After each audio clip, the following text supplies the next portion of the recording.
Assalamualaikum warahmatullahi wabarakatuh. Selamat pagi Bapak atau Ibu dosen, serta teman-teman yang saya hormati. Perkenalkan, nama saya Nia Putri Dwi Utami dengan NIM 11231063 dari kelas A236A. Pada kesempatan kali ini, saya akan mempresentasikan materi mengenai komunikasi antar pribadi dalam dunia bisnis. Saya memilih tema ini karena komunikasi antar pribadi merupakan salah satu aspek yang paling penting dalam keberhasilan suatu organisasi. Sebagus apapun strategi perusahaan, secanggih apapun teknologi yang digunakan, semuanya tidak akan berjalan dengan baik apabila komunikasi antar individu di dalam organisasi tidak efektif. Bahkan banyak kegagalan perusahaan bukan disebabkan oleh kurangnya kemampuan teknis, melainkan karena adanya kesalahpahaman dalam berkomunikasi.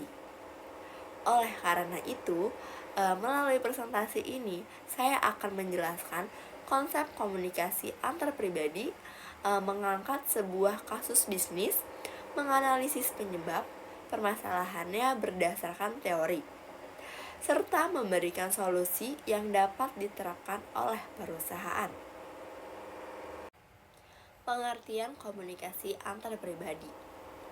Komunikasi antar pribadi atau yang biasa disebut dengan interpersonal communication merupakan sebuah proses pertukaran informasi, gagasan, pendapat, maupun perasaan yang terjadi antara dua orang atau lebih, baik secara langsung maupun melalui media komunikasi, dengan bertujuan untuk menciptakan kesamaan pemahaman.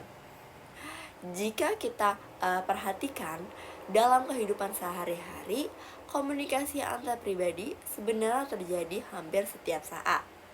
Misalnya, ketika seorang manajer memberikan arahan kepada bawahannya, seorang customer service melayani pelanggan, atau ketika dua rekan kerja yang sedang berdiskusi menyelesaikan suatu proyek.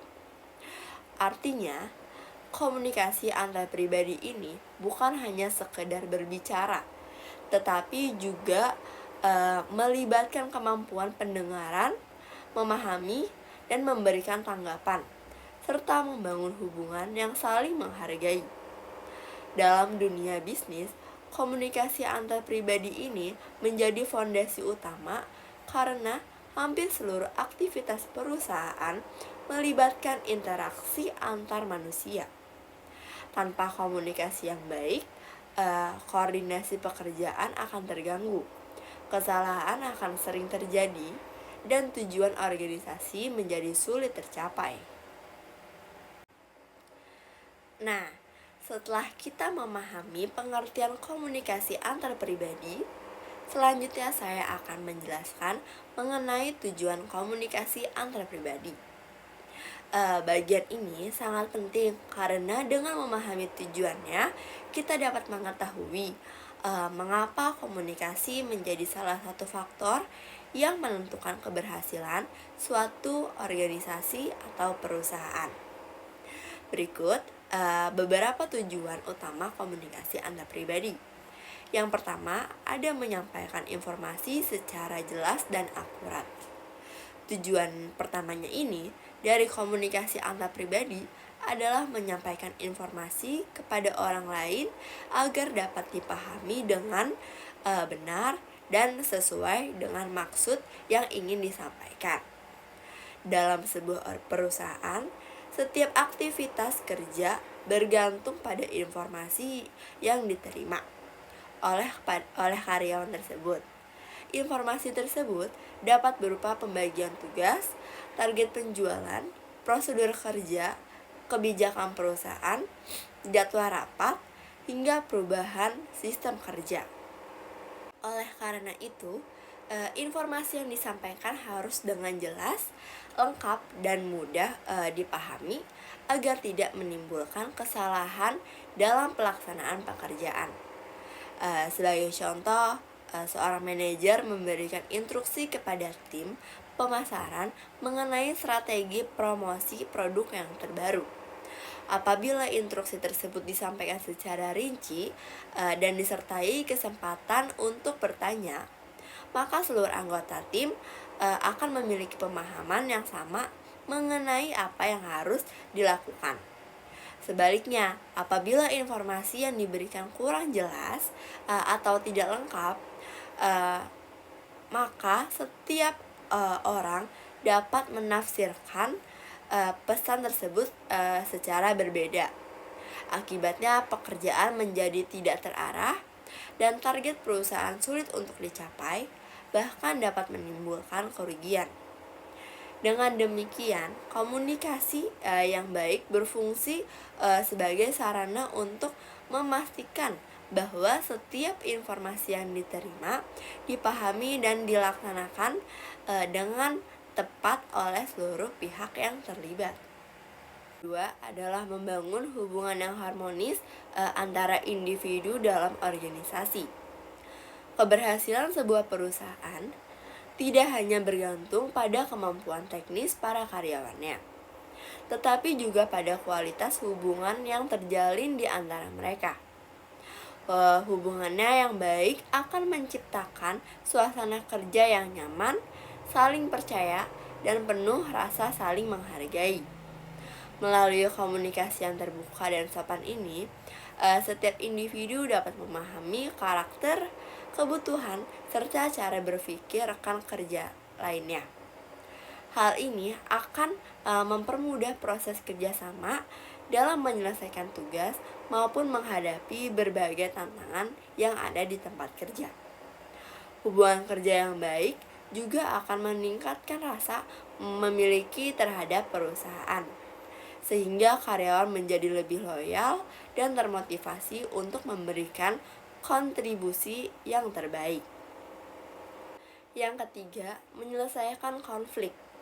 Dalam organisasi, perbedaan pendapat merupakan hal yang wajar. Melalui komunikasi yang baik, konflik dapat diselesaikan dengan cara bermusyawarah sehingga menghasilkan solusi yang menguntungkan bagi semua pihak. Yang keempat, ada memengaruhi orang lain. Komunikasi juga digunakan untuk memberikan motivasi, persuasi, maupun target pada perusahaan. Yang kelima, tujuan terakhirnya adalah mendukung proses pengambilan keputusan yang tepat dan berkualitas. Setiap keputusan dalam perusahaan memerlukan informasi yang lengkap, akurat, dan dapat dipercaya. Informasi tersebut hanya dapat diperoleh melalui komunikasi yang efektif antara pimpinan, karyawan, pelanggan, maupun pihak-pihak yang berkepentingan. Seluruh informasi tersebut kemudian menjadi dasar dalam menentukan keputusan yang paling tepat. Setelah mengetahui tujuan komunikasi antar pribadi, selanjutnya saya akan menjelaskan fungsi komunikasi tersebut dalam aktivitas organisasi pada sehari-hari. Komunikasi memiliki 4 fungsi utama dalam organisasi.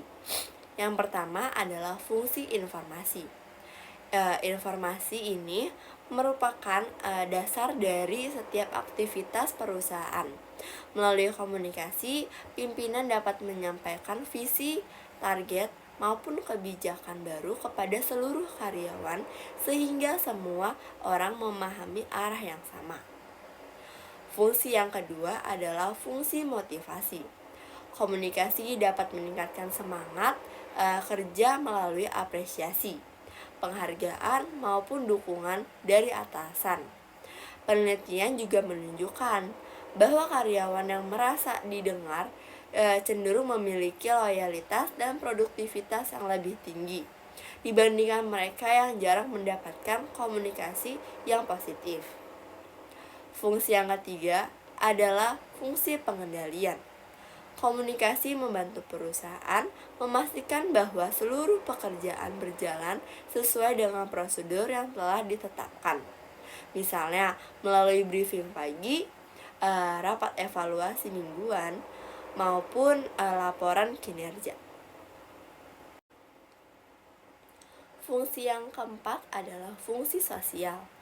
Selain berkaitan dengan pekerjaan, komunikasi juga berperan membangun hubungan yang baik antar pegawai sehingga terciptanya suasana kerja yang harmonis.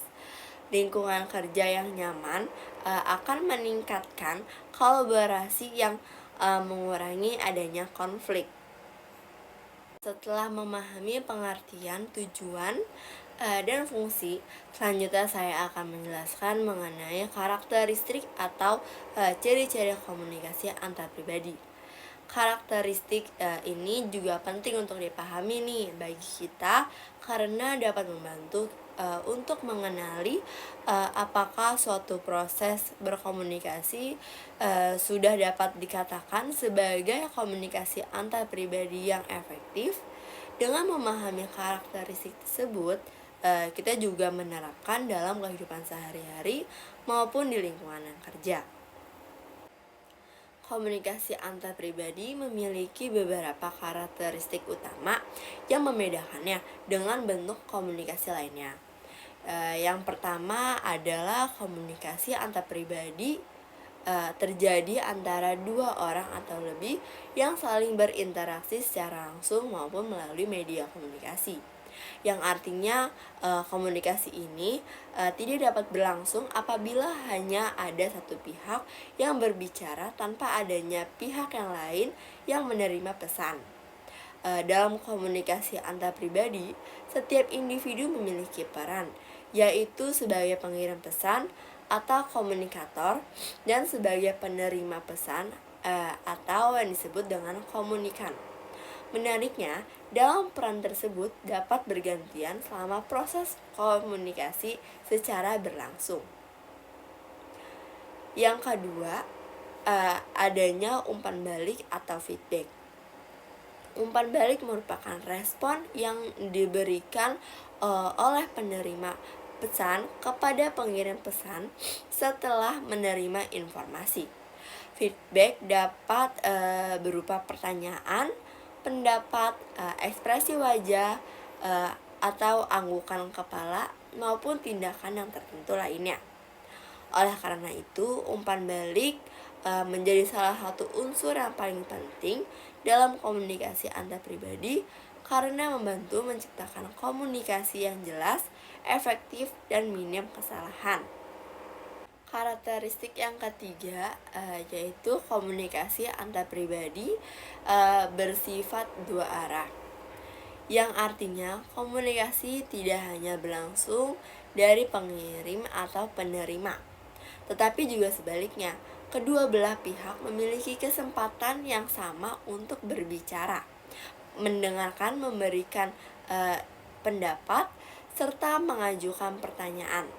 Dengan demikian, komunikasi dua arah merupakan salah satu ciri utama berkomunikasi antar pribadi yang mendukung terciptanya kerjasama dan pengambilan keputusan yang lebih efektif. Karakteristik yang keempat yaitu menggunakan bahasa verbal maupun nonverbal secara bersamaan. Apa sih bahasa verbal? Bahasa verbal ini merupakan komunikasi yang menggunakan kata-kata, baik secara lisan maupun tulisan. Misalnya, percakapan langsung, rapat, presentasi, telepon, atau bisa juga dengan email. Sedangkan bahasa nonverbal itu komunikasi yang disampaikan melalui ekspresi wajah, gerakan tubuh, kontak mata, nada suara, senyuman, maupun bahasa tubuh yang lainnya. Akhirnya kita memasuki pada slide pembahasan studi kasus. Studi kasus yang saya bahas ini terjadi pada studi kasus PT Philips Indonesia. Philips merupakan perusahaan multinasional yang berasal dari Belanda dan bergerak di bidang teknologi kesehatan, elektronik rumah tangga, dan solusi pencahayaan. Dalam operasional bisnisnya di Indonesia, Philips merupakan karyawan dengan latar belakang budaya, pendidikan, dan pengalaman kerja yang beragam. Pada salah satu divisi pemasaran, terjadi kesalahpahaman komunikasi antara manajer marketing dan tim penjualan mengenai pelaksanaan promosi produk yang baru. Manajer menyampaikan instruksi melalui email yang berisi target penjualan serta promosi. Namun dari beberapa anggota tim menafsirkan instruksi tersebut secara berbeda karena tidak ada penjelasan langsung maupun sesi diskusi. Nah, akibatnya strategi promosi yang dijalankan tidak seragam. Ada yang fokus pada promosi digital, ada yang melakukan promosi langsung kepada pelanggan, bahkan ada yang menunggu instruksi selanjutnya karena merasa informasi yang diterima belum lengkap. Dari perbedaan tersebut, akhirnya menyebabkan target penjualan tidak tercapai sesuai dengan harapan. Setelah kita memahami kasus yang terjadi pada PT Philips Indonesia, langkah berikutnya adalah menganalisis kasus tersebut menggunakan komunikasi antar pribadi yang telah saya jelaskan dari sebelumnya. Analisis ini juga penting karena tidak hanya menjelaskan apa yang terjadi, tetapi juga membantu kita untuk memahami mengapa permasalahan tersebut dapat muncul dan bagaimana dampak terhadap organisasi. Oleh karena itu, komunikasi yang baik harus memiliki keterbukaan, rasa empati, komunikasi dua arah, lalu feedback, dan yang terakhir yaitu saling percaya. Setelah membahas kasus yang terjadi di PT Philips Indonesia, selanjutnya saya akan menganalisis penyebab utama pada permasalahan tersebut berdasarkan teori komunikasi antar pribadi. Dengan mengetahui akar penyebabnya, perusahaan dapat menentukan solusi yang lebih tepat untuk mencegah masalah serupa terjadi di masa depan. Penyebab pertama adalah gangguan komunikasi. Di dalam teori komunikasi dikenal sebagai kata noise. Noise ini merupakan segala bentuk gangguan yang menyebabkan pesan yang disampaikan oleh komunikator tidak diterima baik oleh penerima pesan. Gangguan ini tidak selalu berupa suara bising, tetapi juga dapat berupa penggunaan bahasa yang kurang jelas, informasi yang kurang lengkap, dan perbedaan pemahaman, hingga media komunikasi yang kurang tepat. Penyebab yang kedua, tidak adanya umpan balik atau feedback. Dalam teori komunikasi, komunikasi yang efektif harus berlangsung secara dua arah, yang artinya setelah pesan disampaikan oleh komunikator, penerima pesan diberikan kesempatan untuk memberikan tanggapan, mengajukan pertanyaan, atau meminta penjelasan apabila terdapat informasi yang kurang dipahami. Penyebab berikutnya adalah kurang keterbukaan antara manajer dan anggota tim. Keterbukaan berarti adanya kesediaan untuk menyampaikan informasi secara jujur sekaligus menerima pertanyaan kritik maupun saran dari pihak yang lain. Pada kasus PT Philips Indonesia, beberapa anggota tim sebenarnya merasa belum memahami isi instruksi yang telah diberikan. Namun mereka memilih untuk tidak bertanya karena merasa sungkan, takut dianggap kurang kompeten atau khawatir mengganggu atasannya. Nah, apabila keterbukaan diterapkan dengan baik, maka berbagai kesalahan komunikasi dapat diketahui lebih awal sebelum berkembang menjadi masalah yang lebih besar. Setelah menganalisis berbagai penyebab permasalahan yang terjadi pada PT Philips Indonesia, Langkah berikutnya adalah menentukan solusi yang lebih tepat. Dan solusi ini disusun berdasarkan oleh teori komunikasi antar pribadi serta disesuaikan dengan permasalahan yang ditemukan pada kasus tersebut. Tujuan dari rekomendasi ini bukan hanya untuk mengatasi masalah yang telah terjadi, tetapi juga untuk membangun sistem komunikasi yang lebih efektif agar kesalahan yang sama tidak terulang kembali di masa yang akan datang. Dan solusi yang pertama yaitu mengadakan briefing tatap muka sebelum program berjalan. Yang kedua, meningkatkan feedback atau umpan balik. Yang ketiga, menerapkan komunikasi dua arah. Yang keempat, memberikan pelatihan komunikasi interpersonal. Dan yang kelima dan yang terakhir, memanfaatkan media komunikasi yang tepat. Setelah menjelaskan berbagai solusi yang dapat diterapkan, selanjutnya saya akan menjelaskan alasan mengapa solusi-solusi tersebut dipilih. Pemilihan solusi ini didasarkan oleh kondisi yang dihadapi perusahaan serta teori komunikasi antar pribadi, sehingga yang diharapkan mampu untuk memberikan hasil yang efektif dan berkelanjutan dengan baik. Solusi yang pertama yaitu mudah diterapkan, karena solusi ini tidak memerlukan perubahan besar dalam struktur organisasi. Alasan yang kedua, biaya yang dibutuhkan relatif rendah. Sebagian besar solusi seperti briefing, rapat pemberian feedback, dan evaluasi rutin dapat dilakukan dengan memanfaatkan fasilitas yang sudah dimiliki oleh perusahaan. Dan alasan yang ketiga, mampu meningkatkan hubungan kerja antar pegawai melalui komunikasi yang terbuka dan saling menghargai hubungan antara atasan dan bawahan maupun sesama rekan kerja menjadi lebih harmonis. Hal ini akan menciptakan lingkungan kerja yang nyaman dan penuh kepercayaan.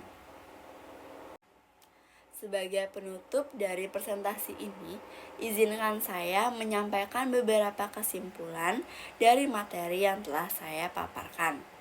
Komunikasi antar pribadi merupakan salah satu faktor utama keberhasilan organisasi. Dalam dunia bisnis, komunikasi yang efektif membantu penyampaian informasi secara jelas, meningkatkan kerjasama tim, mempercepat pengambilan keputusan, serta mengurangi adanya konflik. Pada kasus PT Philips Indonesia menunjukkan bahwa adanya kurang komunikasi dua arah, minimnya umpan balik, dan penggunaan media yang kurang tepat dapat menyebabkan kesalahpahaman dan menurunkan kinerja pada perusahaan. Oleh karena itu, perusahaan perlu menerapkan komunikasi yang terbuka, empatik, dan didukung media yang sesuai agar tujuan komunikasi dapat berjalan secara efektif. Demikian presentasi yang dapat saya sampaikan mengenai komunikasi antar pribadi dalam dunia bisnis. Semoga materi ini dapat menambah wawasan kita bahwa komunikasi bukan hanya sebuah keterampilan, tetapi juga merupakan aset strategis yang menentukan keberhasilan individu maupun organisasi. Terima kasih atas perhatiannya. Apabila terdapat kekurangan dalam penyampaian saya meminta maaf. Wassalamualaikum warahmatullahi wabarakatuh.